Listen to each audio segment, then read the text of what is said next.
PowerPlay Chess, brought to you in association with Kagi. Black to play and win. This is a spectacular finish, and in fact the whole game is spectacular. So we're looking at Vladimir Fedoseev playing white against Salem playing black. Salem is from the United Arab Emirates. He is such a gifted attacking player. 31 years old. You feel that he deserves to get higher in the chess world. His peak rating has been 2690. And yeah, as I said, just a great attacking player. So what I'd like to do is I want to put this position in context. I'd like to show you the whole game. It's not so long.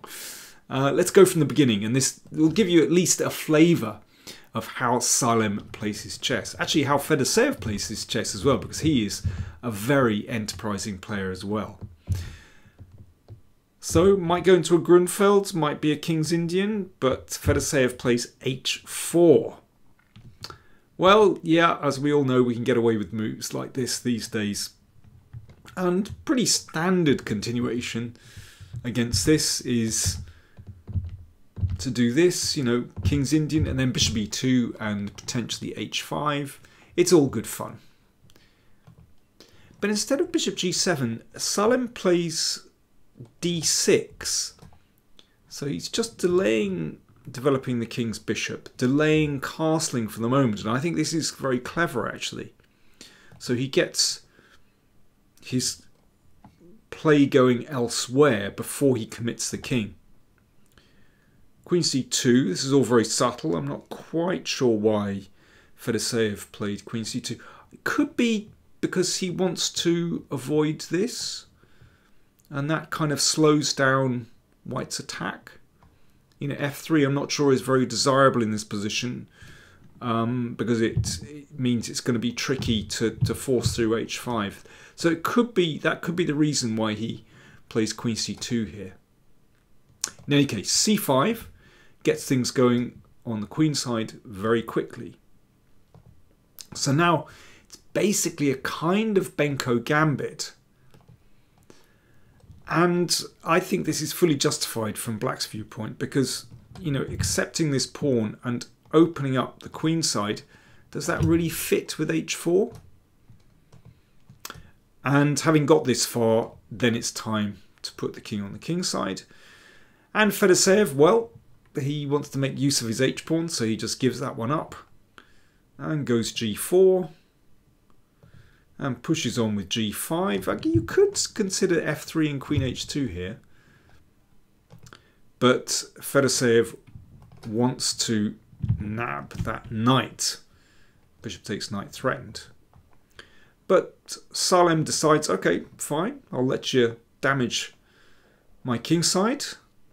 Because look, what a fantastic piece that bishop is. As we'll see, that's a key piece at the end of the game. f4. Well, we can see what Fedoseev is trying to do. I mean, this is a very impressive pawn front. And yeah, one of the reasons, a hidden reason for playing Queen c2 is that it might well swing across to the h-file. And already this looks really very interesting for white, actually, in spite of black's fantastic development.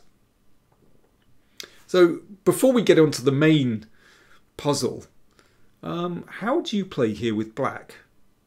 What's a good reaction to white's aggression here? Time for me to have a drink, time for you to have a think.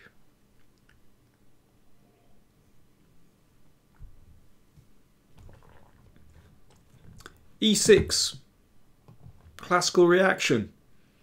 If white is trying to attack at the side of the board, power through the centre. And the justification for this is that after queen h2, in fact, and this is mad, black can defend the h7 pawn. Really, watch this. Takes, and bishop d3. This is a beautiful idea. So if queen h5, that bishop connects with the king side. Wow, What a strong piece.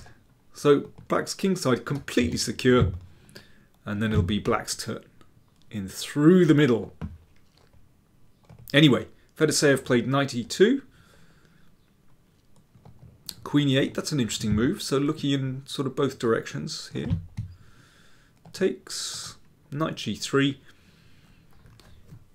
Now, Salem comes up with just a fantastic idea here. You know, you could play with queen g6 and, you know, allow knight takes, but there's no doubt that white has some play here. So what did Salem do? Knight e5. An amazing move. So that knight is swinging in. You know, this looks extremely dangerous. So, of course, white should take it. So what's black got for that piece? It's basically just open lines. Open the f-file. The bishop looks pretty good. It's amazing. Just give up a pawn. I mean, this is why the King's Indian is such an interesting opening. That it's very hard, often very hard to control black's play. In fact, the computer doesn't approve of this piece sacrifice, but, well, who cares? It's the result that counts. So, yeah, Salem's given up a piece, and he's just playing. Beautiful open lines for the bishops, and open lines for the rooks as well. And the queen slots in there quite happily too. And d5, want to break open the middle. Yeah, if that's taken, then, well, watch what happens. Rook b1 check, and that's fatal for the king. So castles queenside, and now it all kicks off. I'm not going to go into detail in this position. You know, we could be here a very long time. But we are approaching the puzzle position. In fact, to get to it, well, I'm sure you can see what black plays now. But this move in itself is pretty amazing. Rook takes. So Salem gives up a rook to get this one in. Mate threatened on a1. And then king d1. Now, finally, we've returned to the actual puzzle position. It is black to play and win. How did Salem finish this one off? So the game went like this. Queen takes knight. Queen takes queen. Rook a1 check. Bishop c1. And then rook takes bishop check. Here, Fedoseev resigned because if king takes, that pawn is rolling through. Yeah, if, well, let's say king f2, that's mate. And instead of king f2, if queen d1, check, and mate next move, we may as well play it out. Queen e2, queen takes queen. Very nice. So that's all forced. Incidentally, back in this position, of course, instead of queen takes knight, you could just switch the move all around. You could play rook a1 check first, and then queen takes knight. It amounts to the same thing, just so as you know. But wow, what a game. I mean, the finish is one thing. I mean, this is basically just forcing moves. But for me, that move, knight e5, is incredible. And then again, you need the vision a little later on to give up your rook and get in on the a-file like that. Absolutely brilliant. So, yeah, you've got to tip your hat to Salem there. Just a brilliant attacking player. If you want to replay the whole game again, well, you could also always replay the video, but you could follow the link on, you could follow the game on chesspuzzle.net. Just check out the link. Thanks for watching.